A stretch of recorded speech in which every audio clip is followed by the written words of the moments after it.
I regret the way that I handled a particular item of business that came before us in our most recent city council meeting.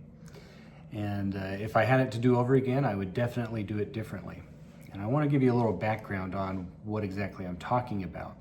One benefit, I get asked all the time, what do we do on city council? What kind of things are we actually deciding? Well, it's things like this. We were asked by a developer, their name is Karchner Homes, if we would be willing to let them vacate a right-of-way. What that means in a very general sense is there's a road and they wanted to be able to take out that road, cede the property back to them as the lot owners, and they wanted to do this all at their own expense.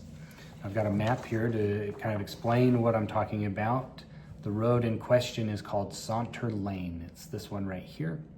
And this is up in the Northgate area, directly next to the Northgate Apartments. The original lot owner, the original developer, was going to put in a cul-de-sac, a little single-family home developments, all these lots.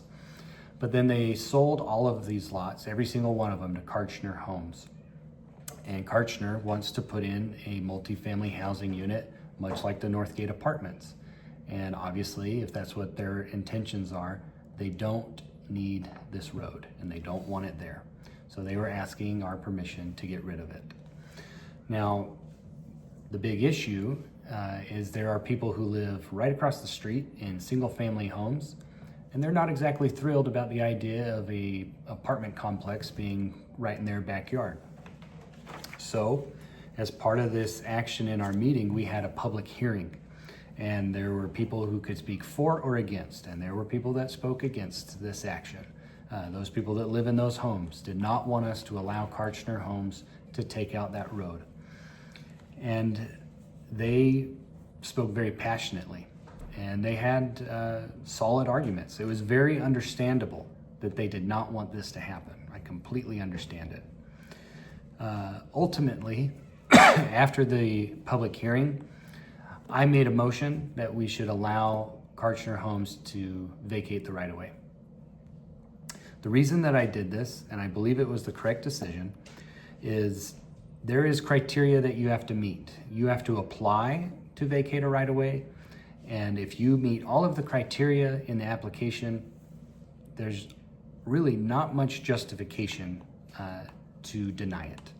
If we were to deny it and we did not have sufficient reason for doing it, Karchner Homes could go to court.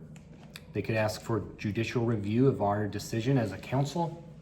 And if the courts were to find in their favor, the city would, one, have to vacate the right-of-way anyways, but we'd also be paying their attorney's fees, and in a sense, we would be paying to tear out the road.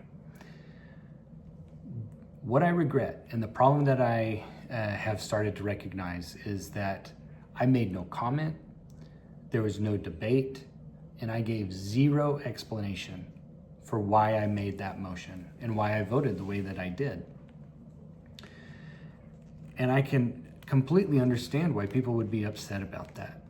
If I came to a public meeting and I summed up the courage and the bravery to go up there and in a very public setting say, I don't want you to do this, I think this is a mistake, and then everybody just ultimately voted against me and didn't even give me an explanation why, I would think a couple things. I would think, A, they're not listening to me, B, they don't care, and C, their minds were made up already.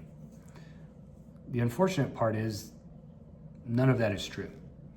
I was very moved by the testimony by those who lived there. I understand why they very passionately did not want us to do that. And I can see how it looks like my mind was made up, but my mind wasn't made up.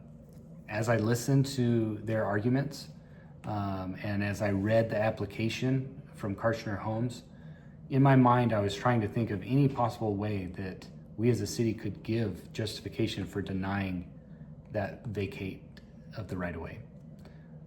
But ultimately, I didn't think we had any justifiable reason for denying it. And I stand by the motion that I made. But this is how people lose trust in government. When they feel like they're not listened to, when they feel like people's minds are made up, when they feel like those with authority don't actually care, they lose trust. And that's a dangerous thing for our city. This was just one small instance, and this was 20, 30 people who have now lost trust in city council, in their city government. But if we continue to repeat that action, it has ripple effects, and that discontent grows. And I personally feel like we already have a problem, a bit of a cultural problem with people not trusting city government, many times for justifiable reasons. So in the future, I promise to do better. I promise to explain the actions that I take. And I promise to give people the opportunity to speak their mind, to have the opportunity to explain why and how they feel the way that they do. So I apologize for the way that I handled this particular issue.